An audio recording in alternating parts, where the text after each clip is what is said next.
Emperor protects. Welcome home, your lordship. The stately woman in a long full-dress uniform makes a graceful courtesy.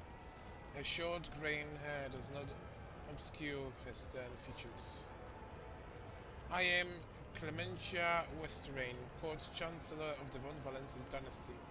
On behalf of the Dragoness, please accept my deepest condolences on the untimely passing of Theodora von Valencius. Her departure is a terrible blow to us all, but as one star expires, another always flares to life. And although still overcome with bitterness and grief, your subject hope that you will become the Trade Dynasty's guiding light in these trying times. Clementia. Abelard offers a reserved nod. She nods in return, and the lines of his brow soften very so slightly. The young woman quickly brings a respirator to his burnt face and bows his head courteously. His raven black hair veils his burns and skull implants, and his thin metal fingers creak quietly as he offers a welcome gesture. Achilleas Scalander, secretary of the administrative department. I hope your journey to Dragoness was not darkened by unwanted troubles.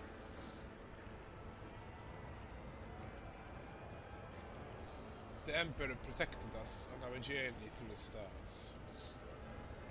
Achilles makes the sign of the Aquila, and may he remain merciful to us till the end of the time. Does your lordship wish to survey the grounds, or perhaps we could stage your curiosity by answering any question you might have? Governor Urban Diverstem has been notified of your arrival on Dragoness and will visit the palace shortly. The preparation for the official visits are well in hand, but your lordship still has plenty of time before a meeting. Clementia, what's your last name? Clementia nods politely. You heard correctly, your lordship. I am House Westerrain, Lord Abelard's granddaughter and direct descendant. The succession of service is an effective good. It grants new generation understanding of the function within the mechanism. Chancellor Westerrain has held her position at the Von Valencius court for many years. She earned Lord Captain Theodora respect through acts of great perseverance. There are no room for doubt. Blood had nothing to do with it. The Emperor blesses those who strengthen the humanity's domain through the deeds. You have reason to be proud of your progeny. Abelard looks at you in surprise, but then immediately puts an air of indifference. Thank you, your lordship. Why isn't the governor here with you to greet me? Apologies, your lordship. Governor Diverstem residence is on the other side of the world, but the administrative palace of Dragoness. We send word as soon as you enter the system, but it takes time to travel the great distance of your domain. Chancellor Western appears unruffled, but you cannot shake the thought that the governor's lateness is a subtle political gesture designed to test the limits of what is acceptable when it comes to interacting with the rock trader. I would like to rest before the meeting. Where are my chambers? They are very close, just down the hall. That is also where the study and audience chambers are. Achilles' face brightens with a pearly white smile, restoring some of his former good looks. Lady Theodora's study has remained locked since her last departure, but on account of your arrival, we've arranged for it to be tied up. It's ready whenever you may need it. You're dismissed. I apologize for my bluntness, but I have a request to make. Perhaps before the meeting takes place, the illustrious Lord Captain could spare a few minutes of a conversation with me. Achilles bowed his head. I am certain that you will find my report on the state of the affairs of the Von Valencius Protectorate most useful.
Welcome, your lordship. Let me inform you of the location of the chamber of your dynastic estate. The main throne room is up the stairs and straight ahead. Your subject Achilles Calendar informed me that he humbly awaits the opportunity to meet with you there. If your lordship wishes to rest after your long journey, then your personal chambers are up the stairs on the right.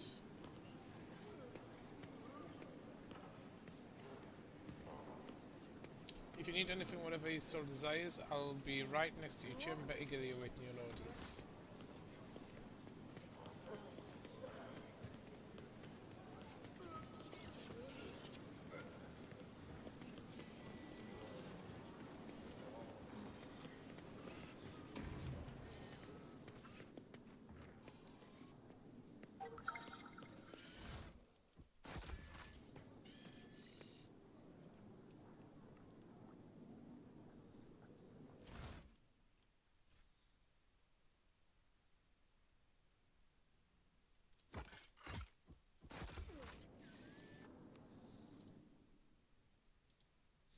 The leather covers bear the names of the authors, mostly philosophers and theologians from Dragonos. The spines of the books are trimmed with gold.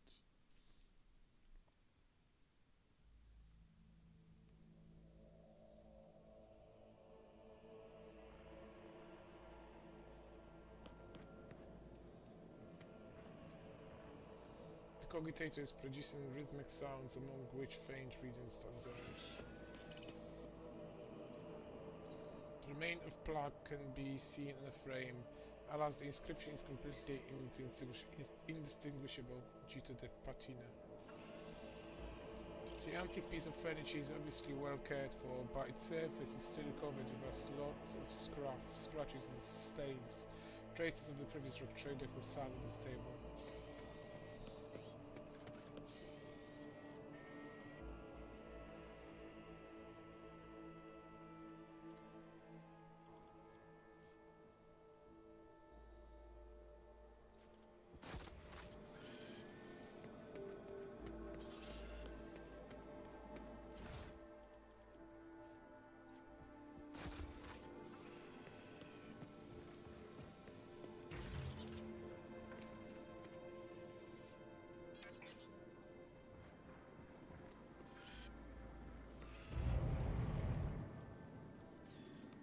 The bed through the head, the rock treatments befits the job.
This room is remarkably quiet and almost homely. Perhaps your princessa used it when she sought to complete solitude.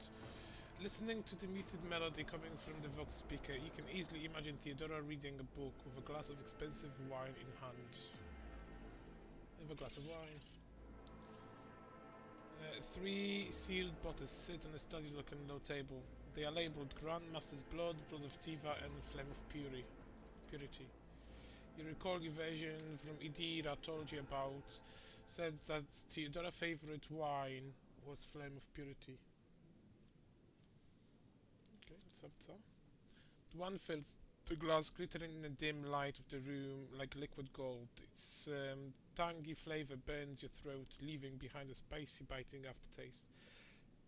You hear a short, faint hum as an unseen monitor stirs into motion. Let's have a look at the new books. Several books are stacked next to the sofa. Some appear ancient, while others look like they have never been opened. Among Theodora's data that has been restored using your cogitators in the phrase Litanies of the Motive Force is the title of one of the books here. Litanies of the Motive Force then. As you pick up the book, a hidden button in its spine clicks under your fingers. Change the music. The vid screen of the data slate before displayed the name of several Vox symphonies. You recognize the melody that is playing right now is the first of the 36 parts of the Symphony of Honor of Duty. Okay, choose Symphony of Honor of Duty Part 2. The music in the speakers momentarily grows louder, filling the entire room, then goes back to normal, seemingly without any change. The room responds to your actions with a quiet grinding sounds, and a small nook reveals itself in a nearby wall. Inside you find a databank bearing the Von Valencia's coat of arms.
Big old cute, aren't you? Yes, you are.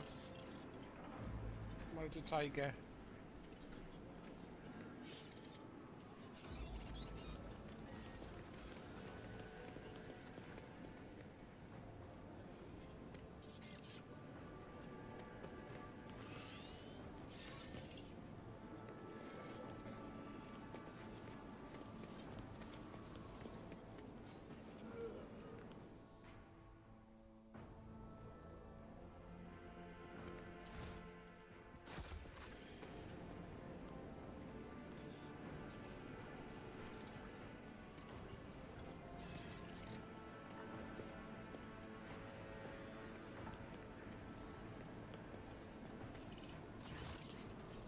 Your Lordship, Clementia bowed her head politely. For a chancellor to rock trader, she is dressed rather simply. A parade doublet, polished boots, and a comfortable cloak. She bears a saber in a gilded scabbard, whether for show or protection, one could not say. Only her ring with the western coat of arms indicates that she is the highest social status. The governor is waiting on the periphery of the palace. Please let me know when you would like to see him. The sharp gaze, the impeccability, straight back, the composure. For a moment you feel like you're looking at a younger version of Abelard himself.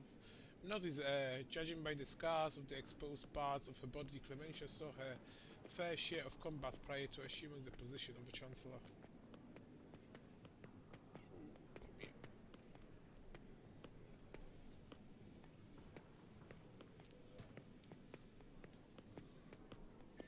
They're comfortable. They're comfortable.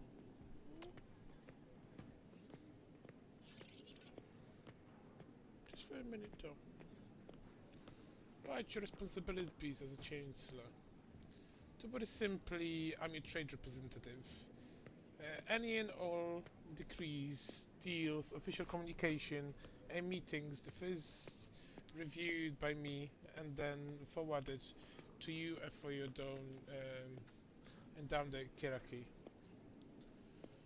My purview also includes overseeing your lordship property, the palace, the estates, the many gardens and other demesnes on Dragonus that you have inherited from Lady Theodora. And wherever you are present on Dragonus, consider me your personal secretary. What can you tell me about Dragonus? All these and important decisions are made here in the capital. Many years ago, an ancestor of Lady Theodora signed an agreement with an Adaptus Administratum which allow her efficient management of the world and the neighboring system. In accordance with the decree, a share of the planet's population was assigned to the Administratum and converted into servitor scribes. Now they travel across the entire world. Dragonus is also set to several noble families who run all the major planets in the Protectorate. If I may express my not so humble opinion, they care very little about who exactly stands at the helm. Those piranhas think about their own profits just as much as they do about the prosperity of the Protectorate itself, if not more. And lastly, Dragonus has its own fleet, a luxury unavailable to the vast majority of other worlds in your realm. In addition to warship, the Protectorate also employs privateer ships which are used to transport cargo between worlds. Does the capital stay in contact with the other worlds in the Protectorate? Unfortunately, not at this time, your lordship. After a few representatives of the Adeptus Astra Telephonica on Dragonus went into a frenzy, some of the psychics are tragically pacified by the respective authorities. Since the communication with the neighboring system has been unreliable at best, thanks be the master of mankind that you managed to find your way to the capital. If the noble houses are so volatile, what sense is he in keeping them? Over the many centuries, an intricate hierarchy has formed within the ruling elite of Dragonus. The great house do more than plunder your treasury. It is replenished to a large degree thanks to their administrative work and their lands. Naturally, you can't get rid of anyone whom you consider surplus to requirements, but right now it could threaten the fragile stability that is currently holding the Protectorate together. Is there any other issues I should know about? Oh, no. Tell me about the governor.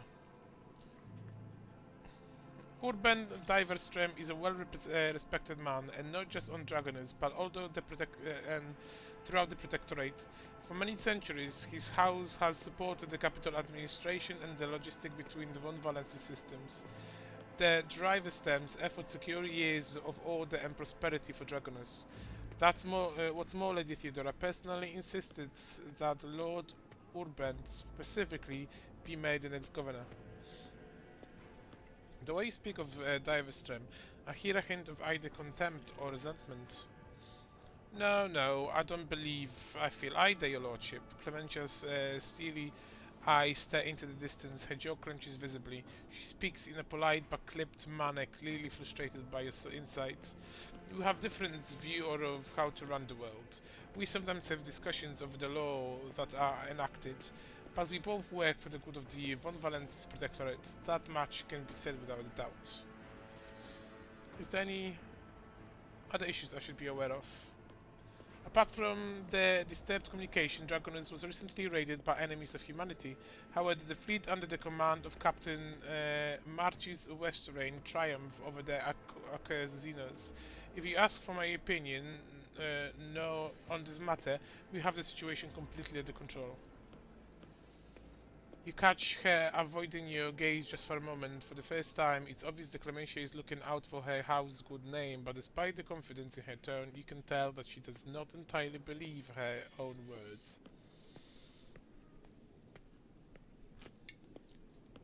Thank you for the report. I serve Von Valencia's Protectorate, your lordship. Achilles Scalander, does he cause any problems? Why, not at all, your lordship. Secretary Scalander is an outstanding individual and a loyal servant of the Von Valencius dynasty.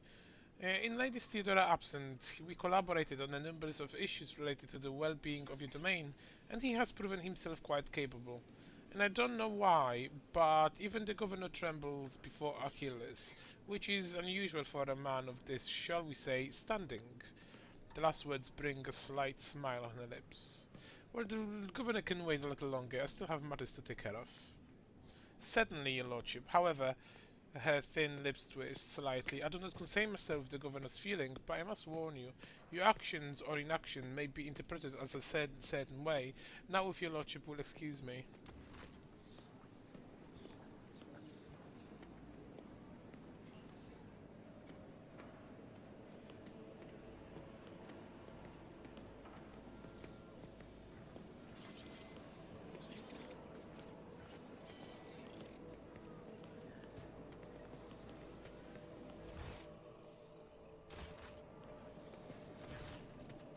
The slender figure, clad in robes made from expensive fabric, shudders from violent coughing. Pressing a gilded respirator to his face, the man takes several deep breaths.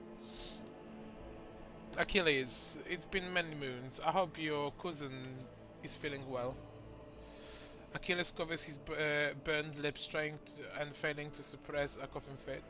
She is in good health. She sends her regards to you as well as her wishes for your swift return. Hendrix frowns. For as long as the stars shine in the sky, my vigil continues. So it does. Achilles triumphs himself on a chest with his augmented hand. You hear the clanging of metal against metal. I'm not so foolish as to fail to notice a conversation in code. Your insight deserves credit, Rock Trader. Then again, I expected nothing less from Theodora von Valencia's successor. Hendrix looks at Achilles. Allow me to introduce Achilles Scalander properly. In addition to his duties as Secretary of the Adamantine Administratum, he acts as an agent of the Golden Throne under my aegis. Master Scalander was transferred into my remit by a colleague who is engaged in other matters in the coroner's expanse. I'm sure you will find Achilles' service useful, especially when dealing with the schemes of humanity's foes within the borders of your protectorate. Greetings, Lord Netis von Valencius. Allow me once again to express my deepest condolences on the loss of the Lady Theodora. I will do everything I can to track down and destroy all the Kunrad Vogtvia accomplices of the capital of the world. Do you know anything about what has become on Kunrad Vogtvia? The former Master of Whispers is a heretic and a traitor to the dynasty. Achilles nods grimly. Word of the treason reached Dragonus too late. Conrad came to the planet and left it almost immediately, once he had sown discord in the minds of the gullible and naive. The worst of the rumors he started was that you were one of the responsible for the Lady Theodora's sudden demise. Of course, your loyal subject did their best to skin alive any who showed sign of doubt, but it seems unlikely that the weakness got to everyone who has allowed doubt in their heart and now nurtures it in secrets.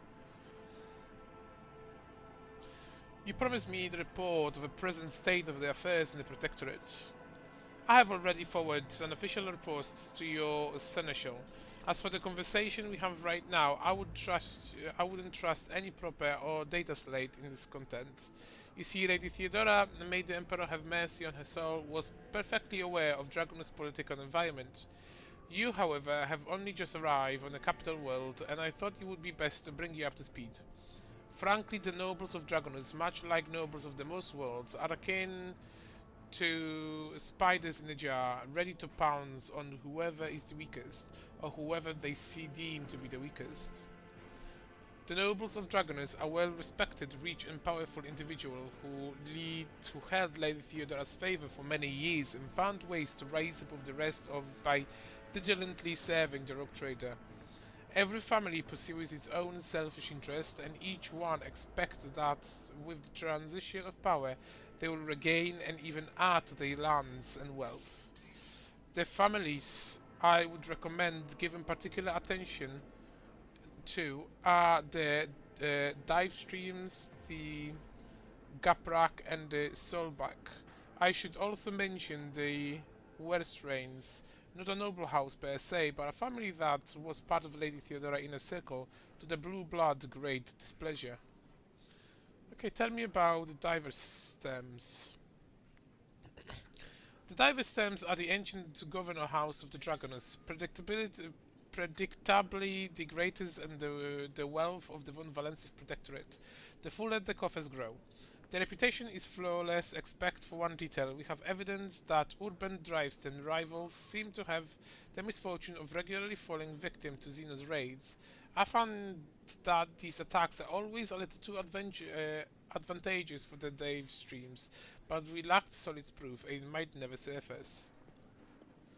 The closer an official is a rock trader, the braver and safer they feel.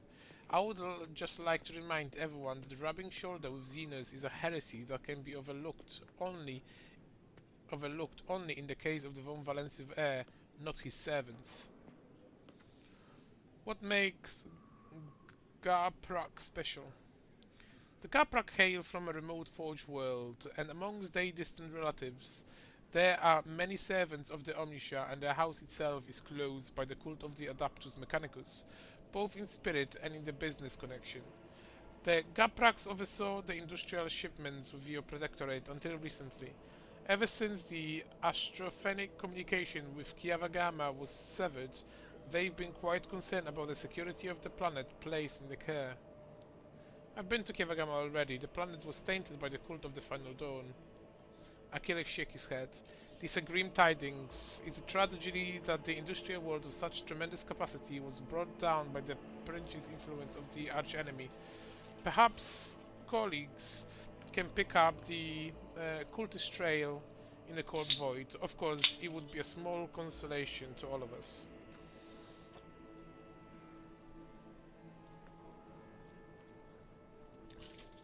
What can you tell me about House Subak? Religious and hardworking, the Subak own many enterprises, including distillation manufacturing that produces promethium. I must note that lately members of the Sobrek family have been prone to overly liberated statements about the von Valensis dynasty. They believe the Lady Theodora is a bit too keen to leave her worlds without proper oversight. Okay, I would like to know more about the Westerains. The Westerains are line founded by the Lady Theodora Seneschal, and as such are nominally considered nobility, at least from the standpoint of the Imperial Navy, from which Lord Abelard hails. On Dragonus, however, the position is precarious. Firstly, they never were granted an official title, a process which has been impeded for decades by the old House of Dragonus. And secondly, the other families do not see them as equal, but more as upstarts clinging to the rogue traders' favor. The Westerains are responsible for the capital world's fleet and the majority of cargo shipments on domestic routes. Well, after hearing all that, I feel the urge to have every one of those sycophants executed at once. Achilles shrugged. You are, naturally, well within your right, rogue trader, but remember that this will cause the multi-layered bureaucratic system of Dragonus, of your entire protectorate in fact, to come apart at the seams. But that's not even considering the likelihood of attempting reprisals from the families and allies. I would hold off on the death sentences, act with restraint and wisdom, present for all to see sufficient proof of the unwanted house guilt. Do not mistake me, mass executions are one way to solve your problem, but in that case you should weigh up every possible scenario before you act. Okay, enough about the nobles. What anything else wanted to report? There was, your lordship, and this time it concerns the main reason for my presence on this planet, Xenos and the threats they pose both to you and humanity as a whole. The last few months have been difficult for the people who report to me. My eyes and ears scattered throughout the coroner's expanse. Warp disturbances, astropaths overcome with madness, ship disappearing in the immaterium. Many of my observers and contacts have gone dark or have been killed by some calamity or other. Still, I managed to establish communication with some key individuals who were able to warn me about incoming threats, including Xenos raids. Achilles looked you in the eyes without blinking. It is with my power to supply you with intelligence on where and when the Xenos will strike next. I do not doubt that the Governor Drivestream will beg you for protection against the Xenos, and in this fight the information from my contact will serve you well. I beseech you, Nethys, if I ever report a threat looming over a ship or a planet, do not dismiss it. Sometimes it takes an intervention from a rock trader and his mighty void ship to avert the disaster. Tell me about the noble houses of Dragon. I've already done this.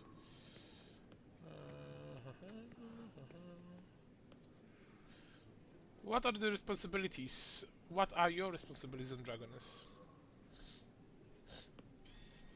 Officially, I'm secretary of this World Administrative Department. Less officially, I'm afraid I can't disclose that even to you. In short, I collect and investigate reports of heresy taking root on upstanding planets of humanity.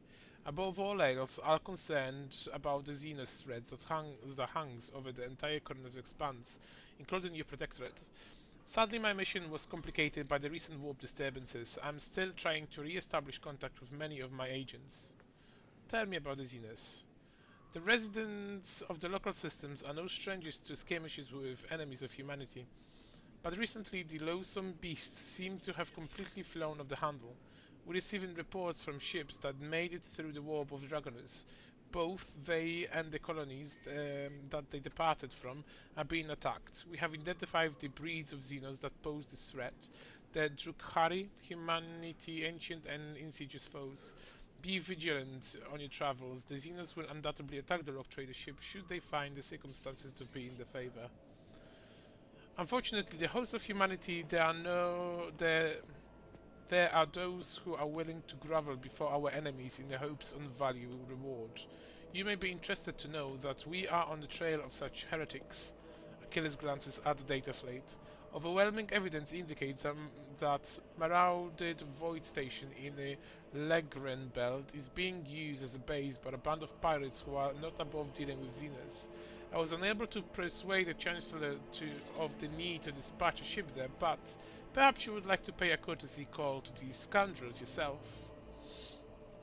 Do you know anything about the Cult of the Final Dawn? My knowledge is probably limited, your lordship. All my attention has been focused on tracking Xenos activity. I'm certain that Master von Kalox can tell you much more about these heretics than I. And about your unofficial work? Achilles Amber's eyes flash with interest, yes? What do you truly serve, the rogue trader or the interrogator of the Inquisition? Achilles quickly glances on Henrix.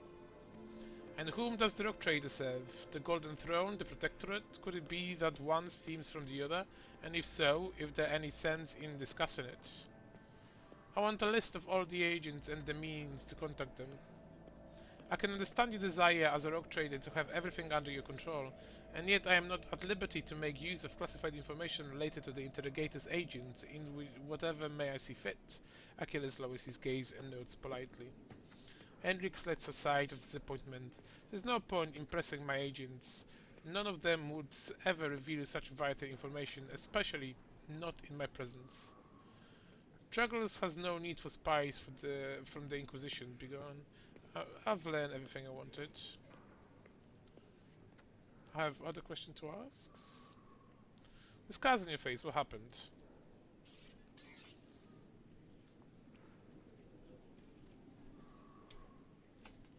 About 5 years ago, there was an accident. Several tanks of promethium exploded in a storehouse on my estate, and I was burned alive under the rubble, buried around the rubble. The Emperor preserved my soul, and the skilled physicians of Dragonus saved my body, except for my lungs, which I had to part with. I presume the incident was an attempt of my life, but identity of whoever was behind it remains a mystery. I mean, Achilles bows. According to my message I received a few minutes ago, Governor Drive's team has arrived at court. I imagine that the Chancellor is already preparing to arrange the meeting. Others Levy's notified her, and you're ready to see Urbrand.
Your Lordship, Governor of the system is waiting in the audience hall.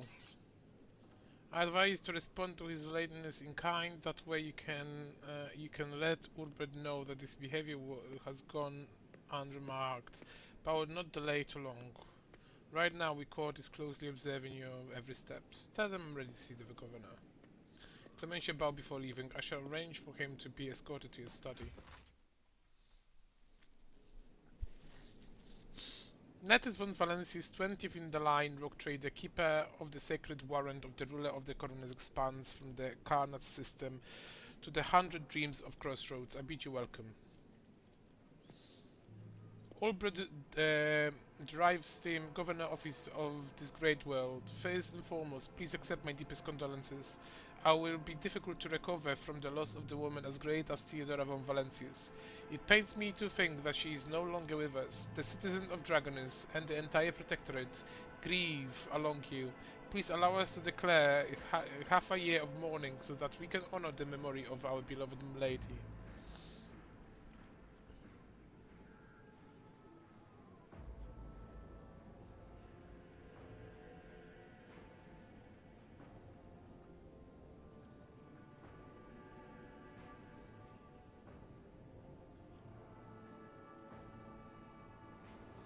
There is no need. I am the new ruler of Protectorate, to let my subjects rejoice at my arrival instead. The bewilderment causes the wrinkles of diver's stem glassy face to soften. Your Lordship, these are centuries-old traditions, sacred custom and rules.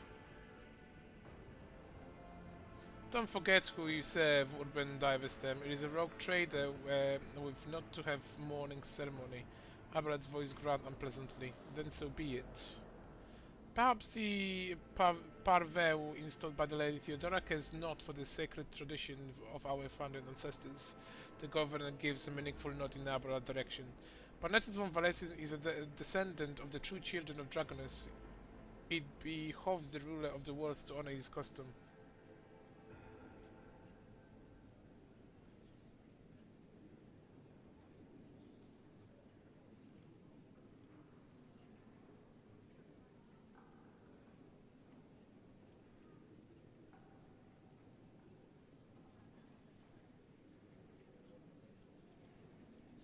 I do honor tradition, Governor. Later, when things in Protectorate settle down, we will declare a mourning period. As you will, Your Lordship. Davestrim bows his head. Esteemed Netis, Lady Theodora was a strong leader, and we ought to follow her example. Let us learn on our wisdom and perseverance in spite of her tragedy. Together, and let us carry on where she no longer can be leading the von Valencius Protectorate to ever greater prosperity. There is something in Davestim's gaze that you find troubling, is a hint of reproach, mockery, condensation. You are uncertain whether this is indeed a true or merely your guilty conscience playing trick on you, stirring up memories of your past under the Governor Keen's eyes. Alas, it won't be an easy task to accomplish. Some time ago, the astropath of Dragonus flew into a range and they had to be subdued. We gradually restoring our abilities to speak with the neighboring worlds, but the contacts are still weak, and the roots are tangled and no longer lead to the systems that the captains expect them to do. Given that the vast majority of ships in the Dragon's navy travel without relaying of the service of the navigators without due engagement, the well-being of the von Valencius dynasty and billions of its subjects is presently at risk.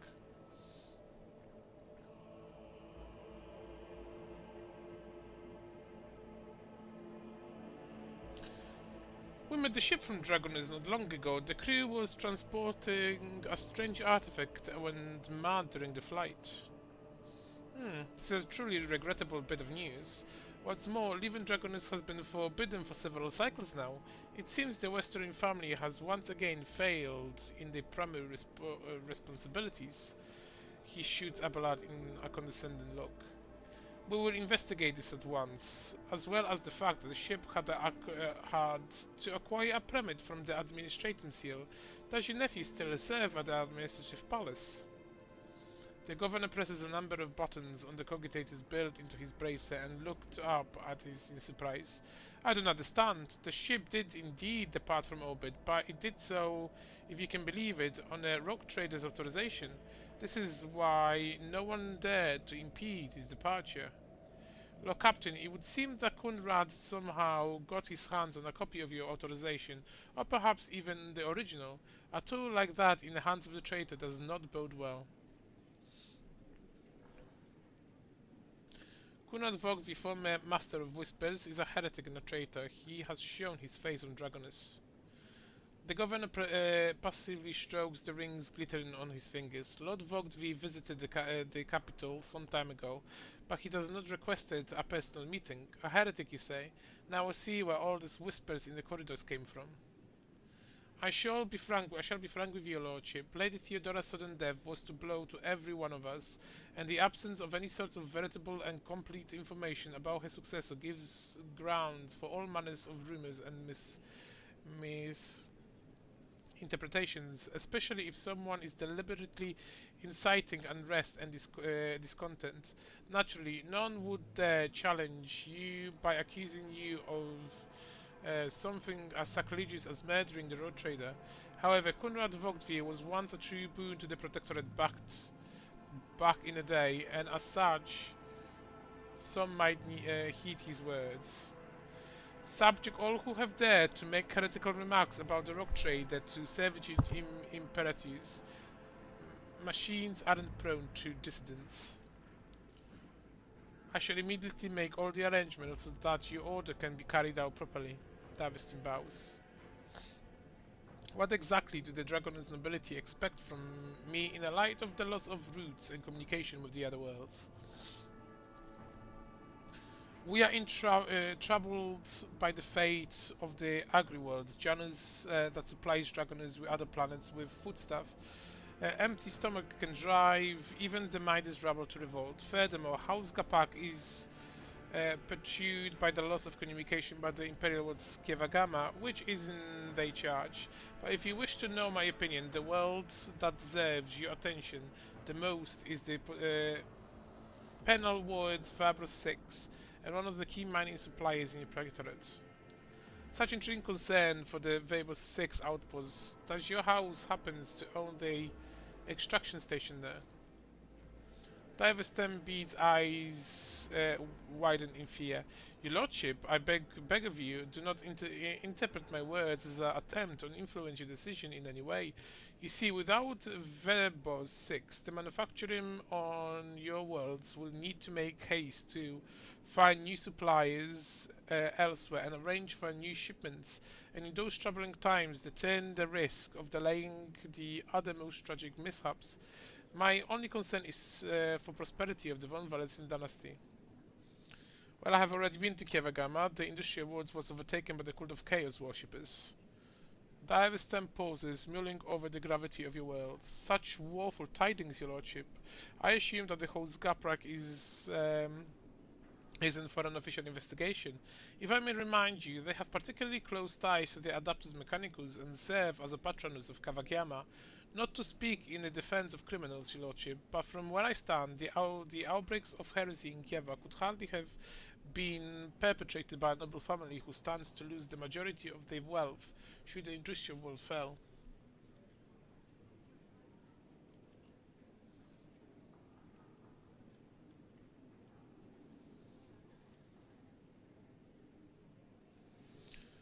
Well, it's too early to draw any conclusion. We'll wait for the results of the investigation. Most reasonable, your lordship. But what of industrial worlds? Are we to expect trade to recommence? The production facilities of Kavagama will serve humanity once more, rest assured. As Gaprak will be overjoyed to hear it. I thank you for dispelling the darkness around the fate of Kievagama.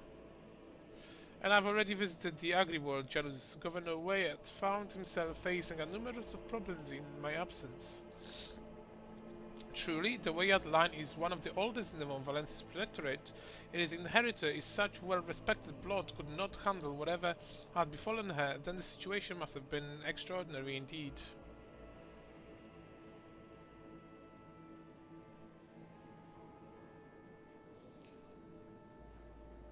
Vistenza succumbed to worshipping the ruinous powers and was executed. Thy stream pours in terror. It is clear from the unseemly grimace on his aristocratic countenance that his fear is not feigned. Ruinous powers! Truly horrifying news. I command you resolve and unwavering severity, death to the enemies of humanity. That does it for the planets of the trade route. What else? Xenos, your lordship, I don't rightly know where to begin. He rubs the bridge of his nose wearily. Otherworldly beasts are not an uncommon sight in the current's expanse. They have been menace to the worlds this side of the Maw for decades, but now those abominations are on a rampage. They show no sign of fear as they attack ships, either damaging them to the point where they become unfit for transport, duty, or outright gutting them. Only you have the power to stop the madness. We are in the process of restoring the astropathic choir of Dragoness. Luckily, we are forced to slay only some of the deranged psyches, although those that remains are as yet unable to transmit messages. I hope Master Scalander will keep this world and offer you his support in the war against the Xenos. According to his reports, the region of Venable 6 has been of particular concern in the last few cycles, which is all the most reasons to discover the colony fate as soon as possible. Now, to issues on a smaller scale, there is a certain degree of tension in the capital due to the unorthodox succession in a sacred warrant. Chances of uprising are minimal, of course, and the spreading of rumors is nothing but a sign of weakness of mind and spirit. Nonetheless, I have prepared a list of minor houses that have demonstrated unseemly discomposure as the succession. What is to be done about them?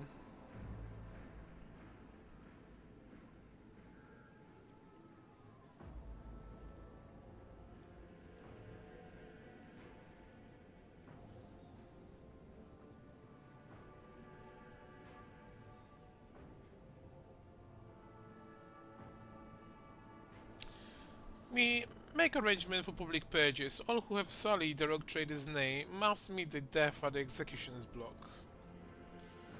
With a hand stern and stroke, isn't that right, your lordship? You bear a strong resemblance to the Adora von Valencia than I thought. May the stars shine upon the path of in the darkness. It will be done.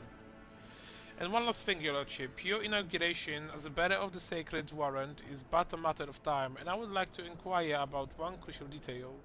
I imagine you are interested to uphold the centuries-old tradition, bolstered by equally long-standing friendship of being represented on a dragoness by one of the noble houses. I presume that, as before, the duty will be accorded to House Divestan. One moment, which houses can represent me?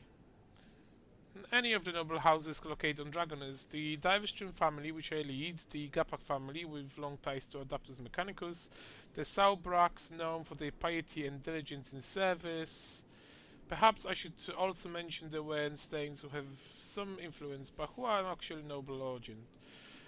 Any one of those houses would be honored to represent you at the ceremony. So, Divestam family, absolutely not the annoying. Gapak family.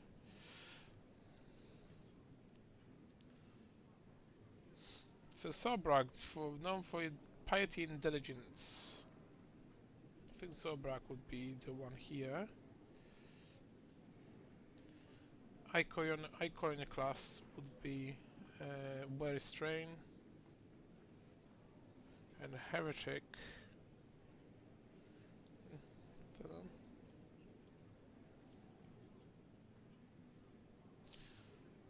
The Sobrak will carry out this duty. The Avestin face breaks into his bitter smile. I shall immediately relay your new commands. More gracious Lord Trader, thank you for your time.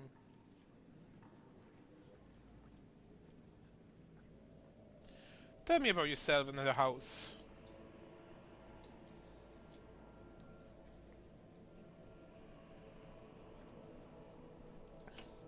It would be my pleasure to enlighten you. My house is the oldest and most respected of Dragoners. My ancestors walked side by side with yours for many generations as they cared for this world's warfare. Our duty is to suppresses the governing bodies with a system subservient to you, and we are responsible for the protectorate logistics and economic stability. As for their personality, I am a humble servant of the Emperor as a loyal subject of the Rock Trader, and to my great pleasure I had honor of calling myself Lady Theodora close friend. At Ulbrad's last words, Abelard lets out a sound that could be interpreted as either a snort or a cough.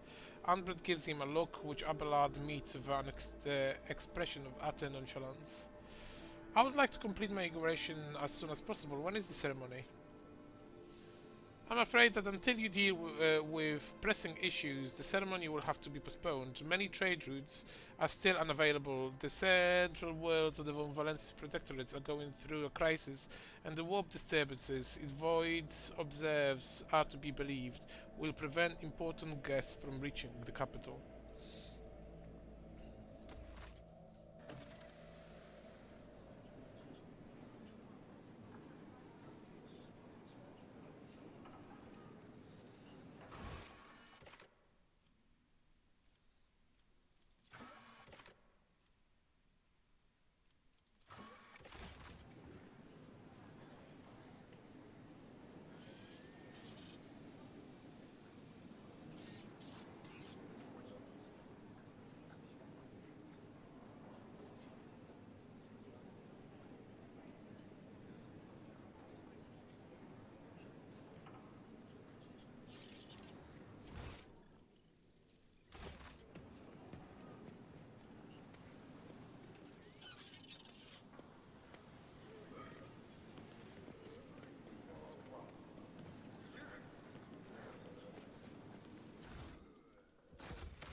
Terrible news from Dragonos, Lord Captain. The subsidiary Hive City, Siphon 84-249, has been destroyed in a series of cascading failures.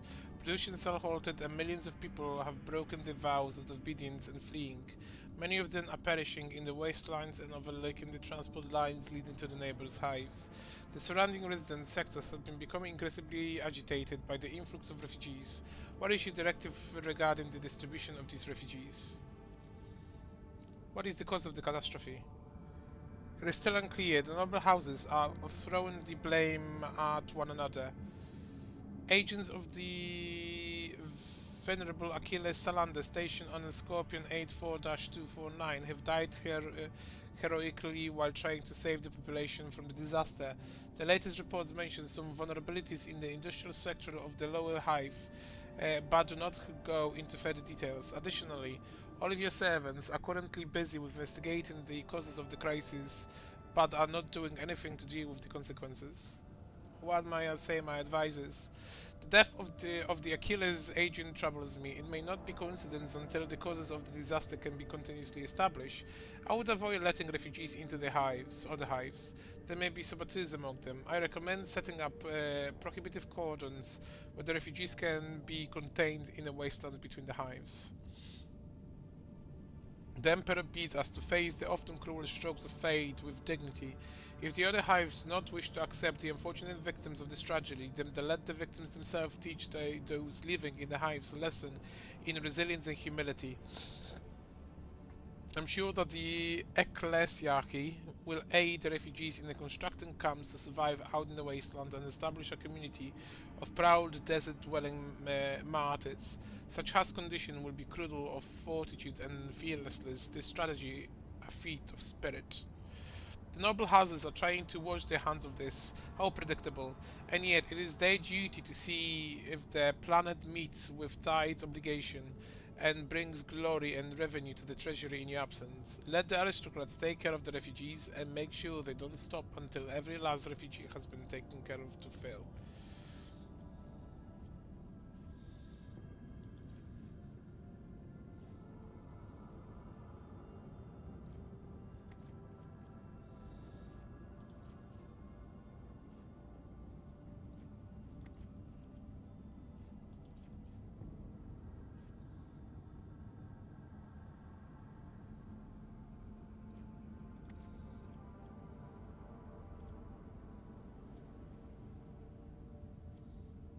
Set up prohibited cordons of the perimeter of the Thar hives, Henrix.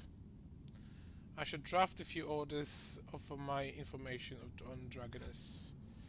The refugees quickly realized that they would not find shelter in the hives and disappeared across the wastelands. A harsh lesson in discipline has been delivered to the capital. Van Kalok's agents have run through the investigation to identify many of the refugees who had managed to reach and hide in the hives. Remembering how the rogue trader had treated their relatives and neighbors, they could have plotted their revenge if only they hadn't been expelled into the wastelands.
Tech please, by the cogitator nods curiously. The sacred mechanism is awake. You're ready to retrieve your request, Lord Captain. Hand to Dragoness data bank to the tech priest. Access the data from the Dragoness.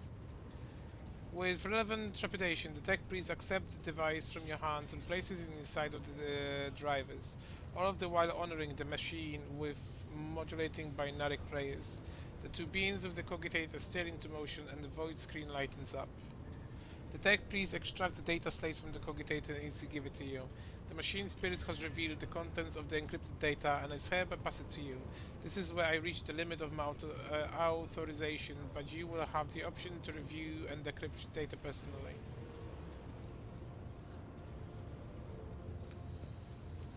Trader, like a lucky, it is humiliating and dispiriting to put up what the part of the errand servant to the imperious madman vested with the even greater power than that of the truck trader. Alas, when one side of the scales holds my pride and the other the fate of the Von Valence's protectorate and my entire bloodline, choice becomes a fatal illusion. I would be far too naive of me not to prepare for the worst. Epitaph will decide the future of the expanse as a whole, but I have some time at my disposal until then. Heirs with the Von Valence's blood in them will soon be located and brought to me. I cannot afford to delay the choice successor any longer. The databank description procedure has been completed without complication. The tech priest stopped short. The green light of his visor fixed on the cogitator of its screen flickered nervously. Strings of numerical code began appearing with flicker speed. This time the number are interspread with words you can understand, and those words were legible sentences. The tech priest, now alarmed, is trapping the keys on the control panels. His binary prayer gives way to distress whispering. Unacceptable deviation, violation of the sacred protocols, possibility of tech heresy. Omniscia, shield us from the heresy. A few moments later, the vid screen darkened and flickers to life again. What was just now? The imperfection of Vox transmission makes the tech priest's voice sound even more worried. A catastrophic mistake, a heinous violation of the purity of the hallowed code. This mechanism, untouched by a heresy, it is branded by a tainted by it. Now the machine spirit produces code as before, and yet, Lord Captain, heed my plea. All operation on the machine must be halted until the Engineer Prime has inspected it. I saw a word among the lines of code. Nomos. What does it mean? This is a mystery to me. It is a mechanism truly is tainted, then it could be the tech priest Mancandrite cheaters anxiously over the control panel. If heresy truly has taken hold on the machine spirit and scorned the Omniscia every tent, then the spirit madness could be such that it's chosen name for itself. But that is nothing more than my hypothesis. Your incompetence is appealing, the rock trader cogitator is rebelling, and your so-called assistant is utterly worthless. Tech Priest bows gaudily, and his mechanical voice becomes hollow and dejected. My knowledge is insufficient to cleanse the code of this mechanism. I will inform the esteemed engineer Prime of this disturbing development. Only he has the power to exile the heresy from this corrupted machine spirit.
After analyzing the Augur data, the officers were surprised to discover that the planet was once covered with oceans. Long ago, an unknown cataclysm caused the seas to dry out and turn the world into a lovely desert. The most amazing discovery of all was the skeletal remains of a colossal oceanic organism, some large enough to be seen from orbit. Life is fragile even for centuries. This creature is this enormous.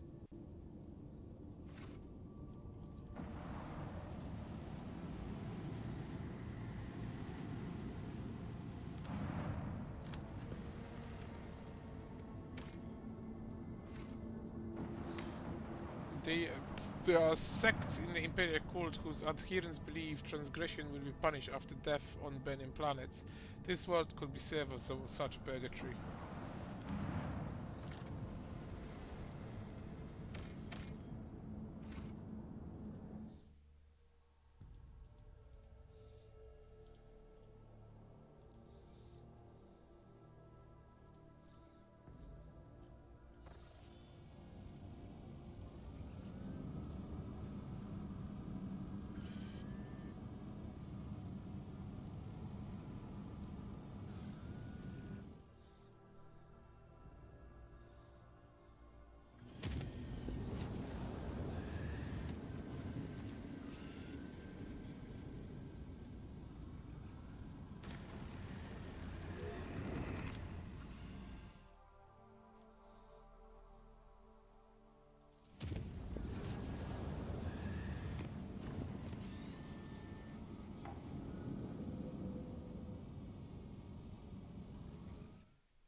The ship Argus have detected a non-native mineral cluster on the planet's surface, probably the remains of an ancient asteroid shower.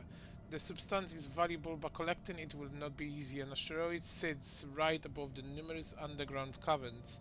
The ancient tunnels are various and incredibly unstable, and would like to not bear the weight of the large group of humans, let alone shuttle. Take the risk and send a shuttle. The crew expertise made it possible to collect the mineral without disturbing the ancient caverns.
All stations, report when manned and ready.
been recognized as adequate.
Well, Captain, Agent reports we have received an astrophonic message from Agent Aronto Osair. The navigators are concerned about the fate of Cassia, who disappeared from Iraq 5.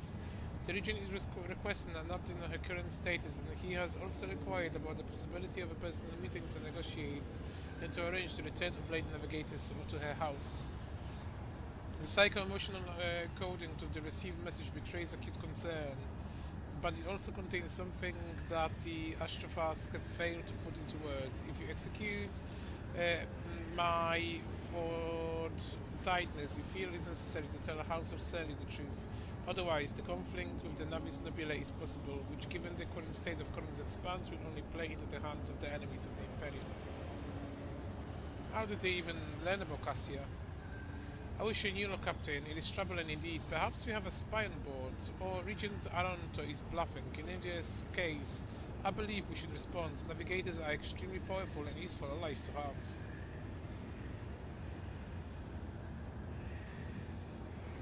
Tell House of Celia that Cassia is safe and that the rock trader would be honored to meet him in person.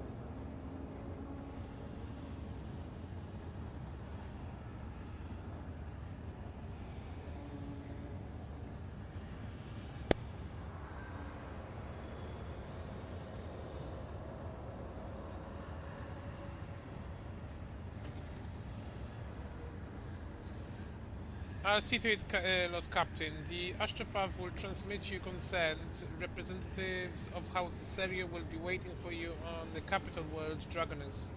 Receiving members of the Navis Nobile is always a delicate matter. Please make sure to discuss the details of this meeting with your Chancellor upon arriving.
Lord Captain, Drukari ships are patrolling the system. The likelihood of slipping past the patrols unnoticed is close to zero.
Tigers passed enemy ships and noticed the nearest Scottish ship. Attackers once, get ready. Others will join soon. The ship crew is up to the challenge. We will see if we're up to the challenge.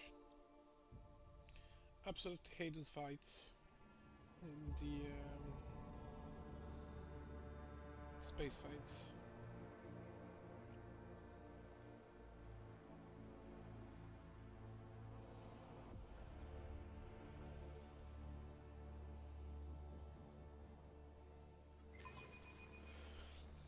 Finally, some real action.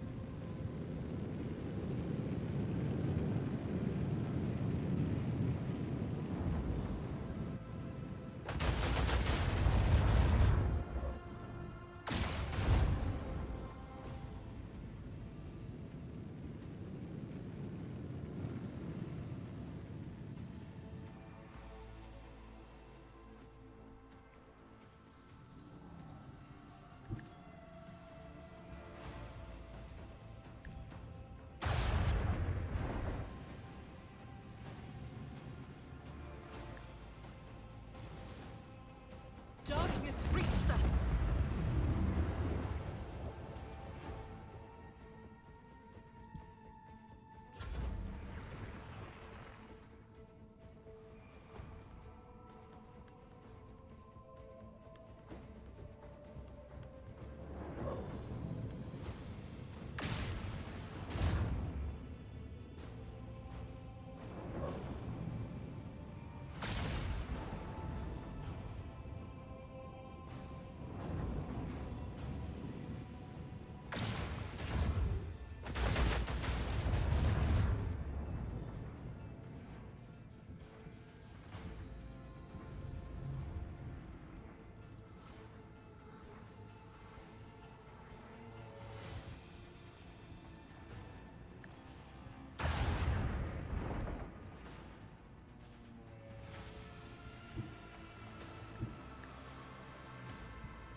the shield.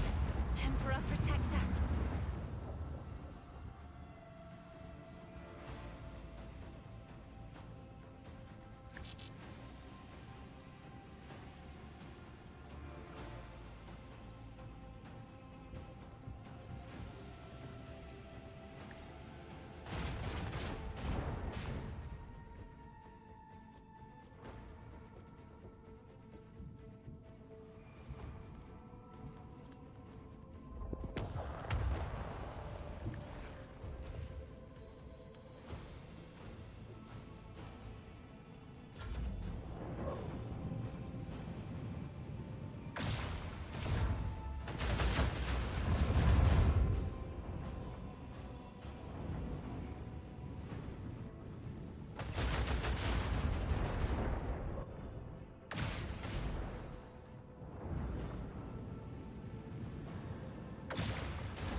What about the meeting of navigation House Auxilio? Colmenisha immediately focuses data slide in the hands. Allow me to report the esteemed navigator House Auxilio have taken residence in the guest estate and await a meeting with you.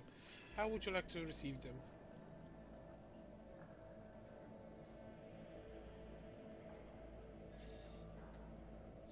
Make arrangement for a reception worthy of the refined taste of the Navis Nobile. Understood, your lordship. Croatia promptly makes a note of her data slate. Would you like to hold this meeting shortly? Yes, Cassia and I are ready for the talks. Then I have message sent to retrieve the esteemed guests.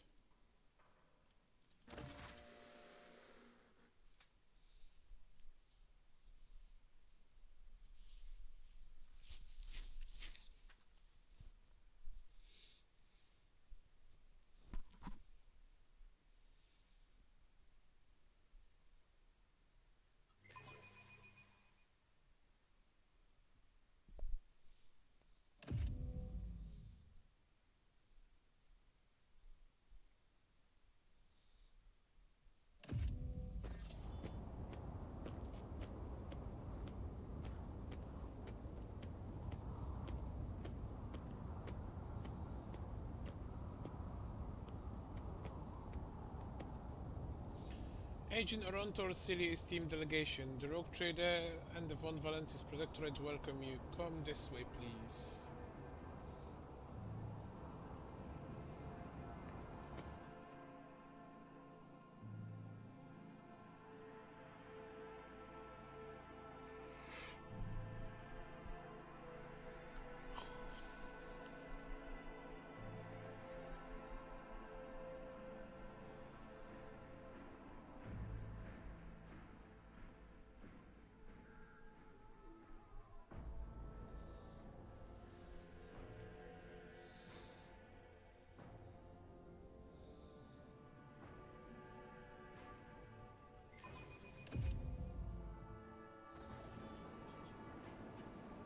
The esteemed respectives of the Novice Nobila have arrived at the Rock Trader Court, the regents of the Grand House Auxilio Aronto Orsilio.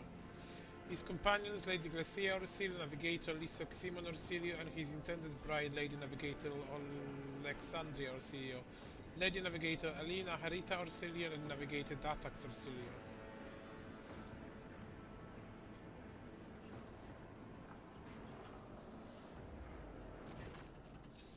A tall, wizened old man proudly stares at you with milky and blinking eyes. Loose skin sways with his every move as if navigator flesh has detached from his bones. And on slightly whole Mars, the regent's face where his nose should be, at the old man's skull covered with spiky growths. Rogue Trader, the regent peer's voice cuts through the silence. On behalf of House Celio, we would like to express our immense satisfaction at this meeting and our gratitude for the warm welcome. It pleases us to know that there are still lords in the Colonel's Expanse who observe etiquette and the traditions of hospitality. And yet this is not why we are here. Our grace is obliged to note how much the Rock Trader has done for House Auxilio by protecting his beloved child. We waited for many turns to behold her radiant visage. The regent shifts in unblinking gaze at Cassia. Come now, child, there is much we need to discuss. Cassia steps forward, but then stops and looks at you. As long as the Lady Navigator remains under my protection, I will speak on her behalf. The regent pensively scratches his scant beard with webbed fingers. I suppose we can tolerate that. After all, it was you who rescued the child. If so, tell us, what exactly happened on Urek 5? The renegades among your people seized the control of the station and tried to kill the Lady Navigator. They didn't get away with it. Regent Arontos nods slowly. In that case, House Orsilio is deeply indebted to the Rock Trader, and we are willing to reciprocate such a magnanimous gesture. We trust that the Treaty of Friendship and Alliance, underpinned by a transfer of several artifacts of exceeding rarity, will suffice. Now come, child, it's time we departed for your new home, or that we may finish what we started. He scratches out of his withered hand, covered his translucent lethargy members towards Cassia. Cassia, I would be honored if Cassia, I would be honored if you decided to stay. Unthinkable.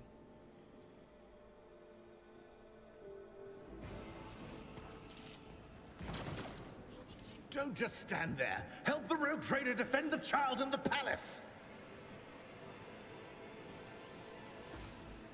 Down with Tisiphone's tyranny! Kill the girl!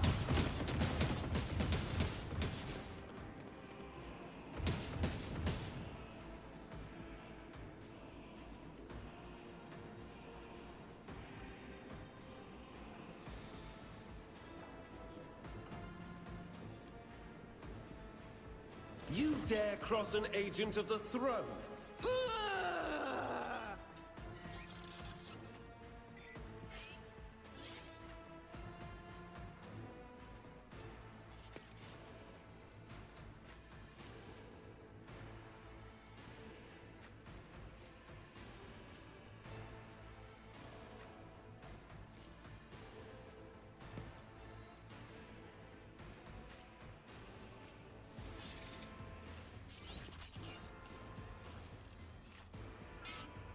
I am a navigator, not a servitor.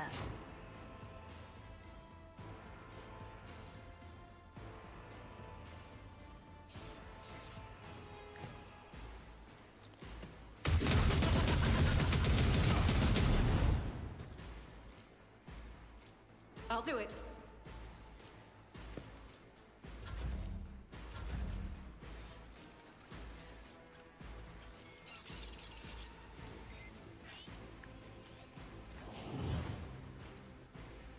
Isn't this a job for the serfs? But of course, Lord Captain.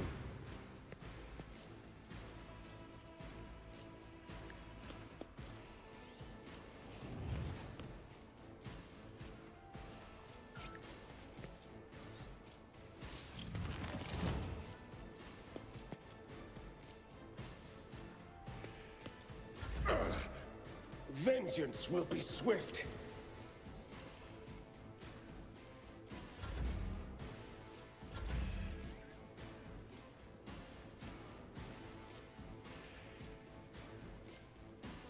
If I may.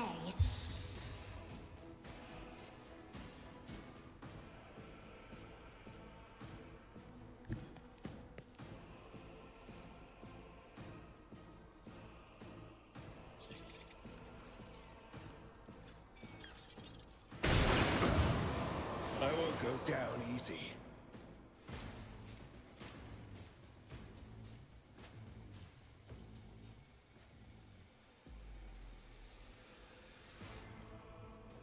The scriptural prognosis is favorable.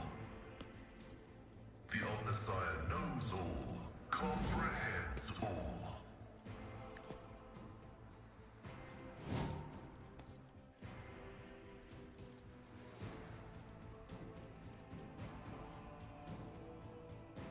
Running binaric override.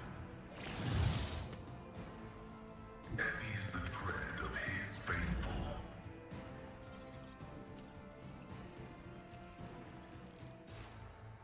Isn't this a job for the serfs? Your reckoning is due. Do not dare ask. I am a navigator, not a servitor.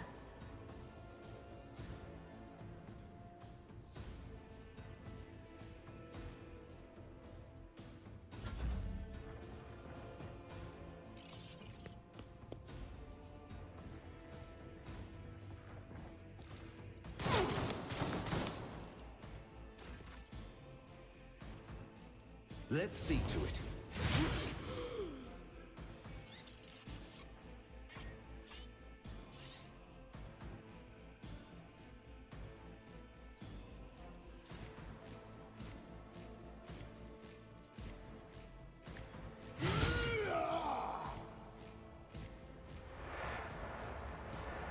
Naturally.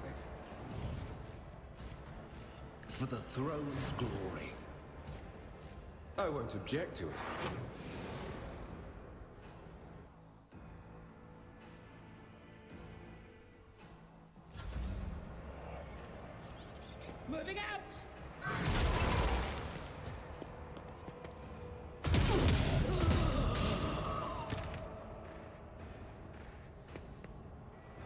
Weather the storm!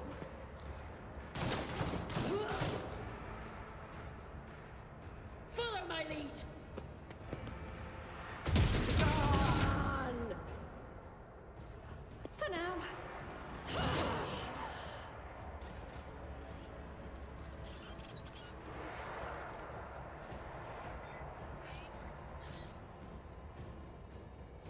Faith without deeds is worthless.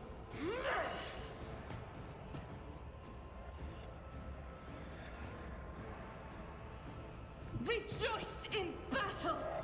Doubt is for the weak. Calm as a prayer.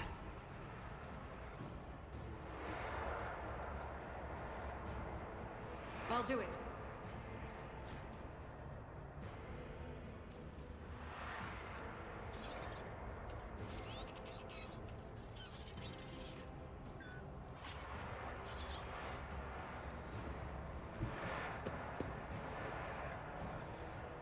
I will do my duty.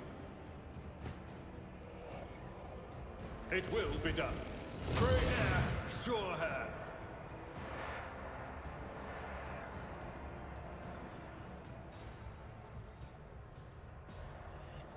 Victory is imminent.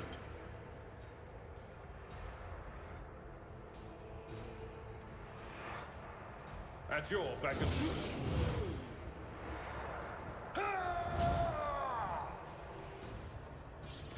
I must not falter! Death to the heretics!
My vow is to serve. Vulnerability analysis. Successful. I am a savant of destruction.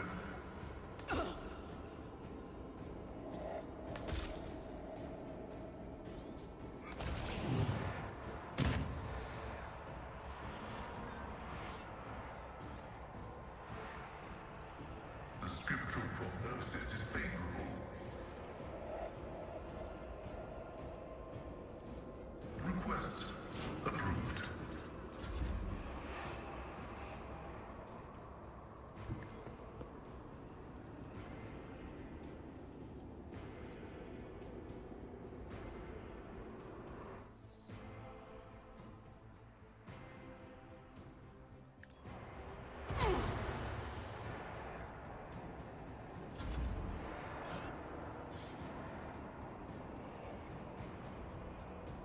Me? Follow If you my insist, lead. Lord Captain. Isn't this a job for the Stay serfs? vigilant. Let it die with grace, at least. Activate calculus fury algorithm. The Omniscient knows all, comprehends all.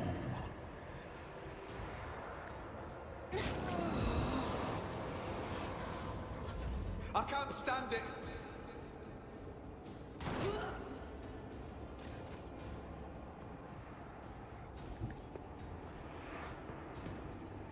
But of course, Lord Captain.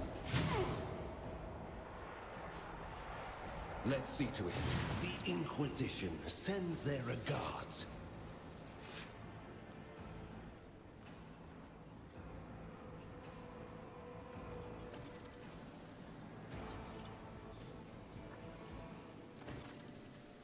Mercy! The Lady Navigator covers her face with her disfigured scaly hands, each with an extra finger and conjoined phalangeal bones. Her clothes are covered in blood, mostly of your servants, and several unexpected bolts are sticking out of her chest plate. Rogue Trader, whether on purpose or ignorance, you are harboring a monster that is cunning, pretending to be innocent maid. Spare me. I, Elena Hatera Osirio, will swear to tell you the whole truth about the madness that is devouring Horza Osirio like a malignant tumor. Do not let the regents deceive you with their honeyed lies, lest the cursed child ruins your protectorate as well. You see rage and despair in the Lady Navigator's face, but neither is directed at you.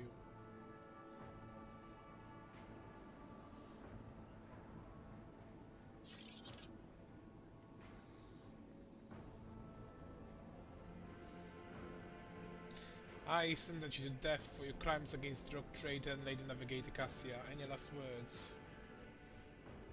If your hair be damned, I know that House Celia will cast off the tyrant's shackles someday, though not here and now. Others will come after me, and may our enemies tremble. Rogue Trader House of Celia humbly asks for your lenience and forgiveness. We would not even imagine these vile rats could be scurrying among our ranks. As for them sneaking into the Rogue Trader's palace and standing an unthinkable crime, God Emperor be our witness, the accursed renegades seek to spark a feud between our houses. Allow us to offer you a compensation worthy of Rogue Trader as a gesture of friendship and apology for our unpleasantness.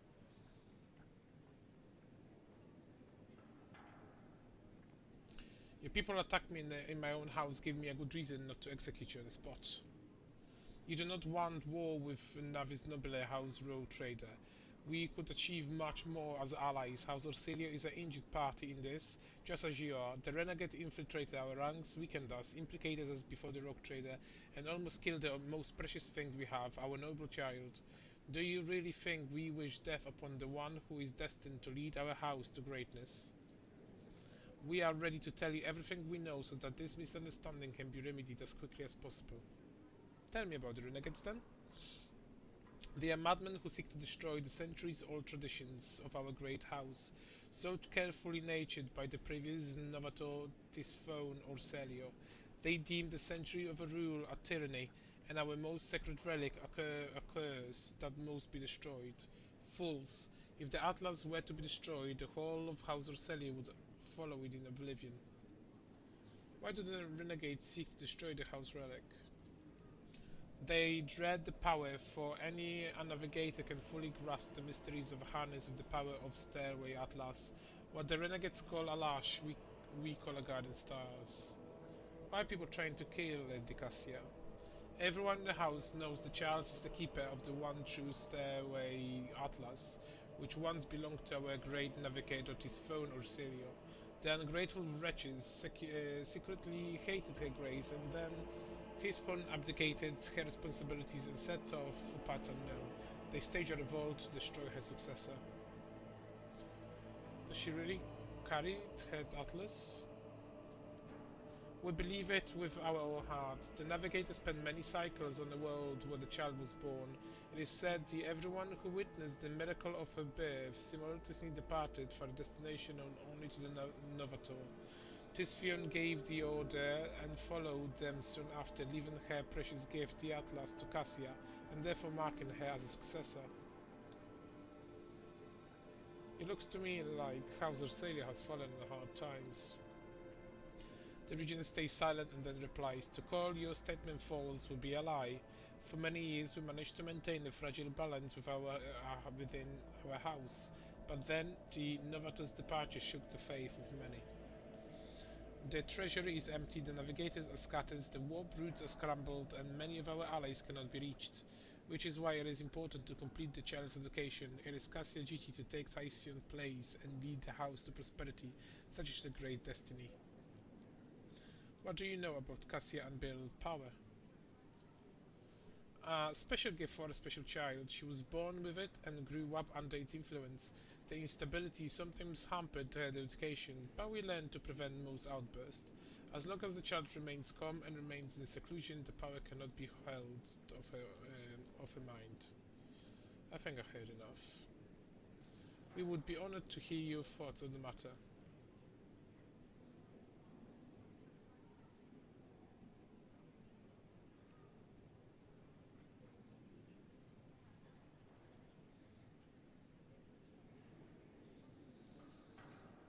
I will accept the compensation you have offered.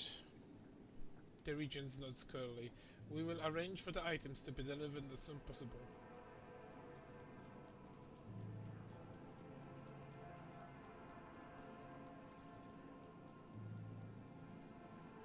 However, I still hold House Orsilia and your regent personally responsible. Adonna Orsilia stands as tall as age, crooked spine will allow, and looks at you with a proud, blinking gaze. What does this mean for us, rogue trader?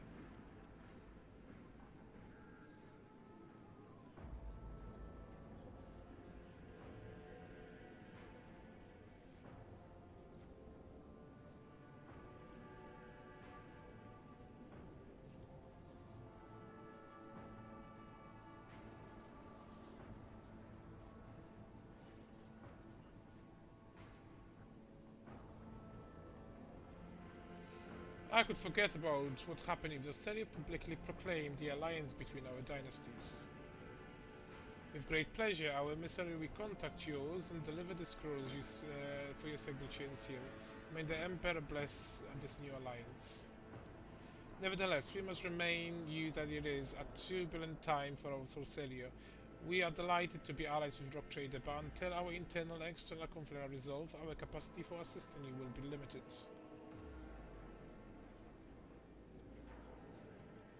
I wish to help House Orsilia solve the problems.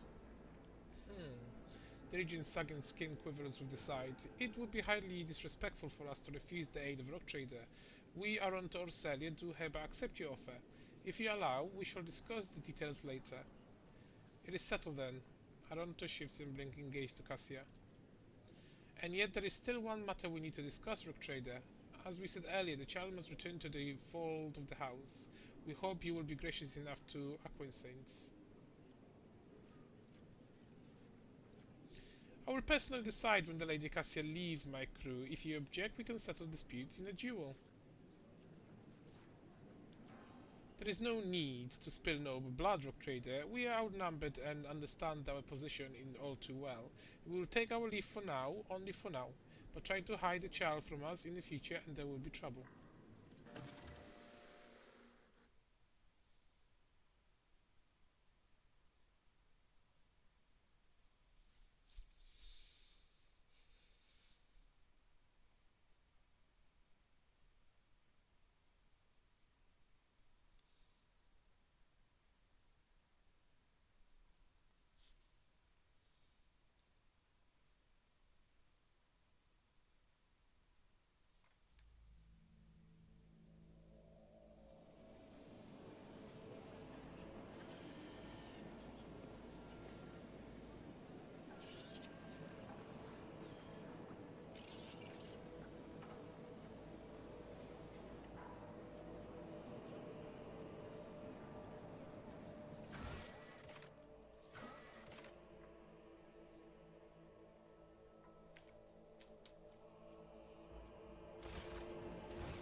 It is so fortunate you have come. I admit I was seeking you out myself. After the events on Dargonus, it felt like an anthracite grey mantle had dropped on my shoulders. I spent a long time thinking about our very first meeting and what happened next. I cannot wait to shake off this dreary color. You are the only one who I trust to hear this confession. The thought of being Novator both frightens and sickens me. How can I manage an entire house if I cannot even control my powers? I am just grateful to you for always being close and guiding me to the right path. Thank you, Rogue Trader. It will be an honor to keep guiding your vessel through the Sea of Souls, until you decide otherwise. On the contrary, Lord Captain, the mere thought of what happened tightens a grey-blue slip noose around my throat. To realize, again and again, how fervently your subjects hate you. I am sorry, Lord Captain. I should not have darkened your colors with my own struggles. I have enjoyed your company.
Lord Captain, we have cross-referenced the key characteristic of the system with our astrological chart data. The planet Werbos 6 is located here.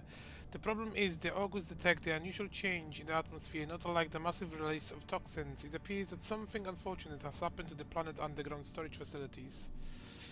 It is impossible to land safely on the planet just now. Unknown ships are cruising in the system. No need for any cog to analyze it. I can decipher this telemetry easily. Zenus. The armory and artillery crews are standing by.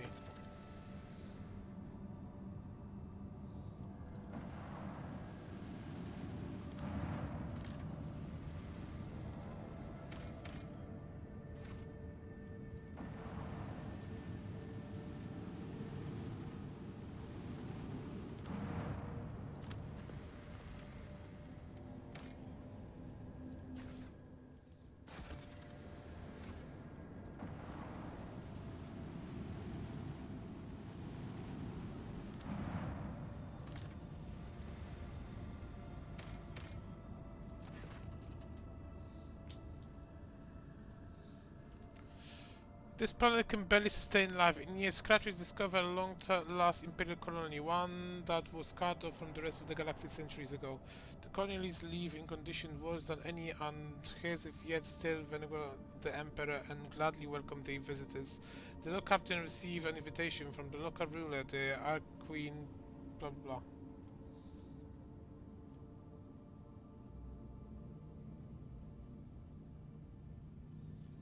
Take over the colony.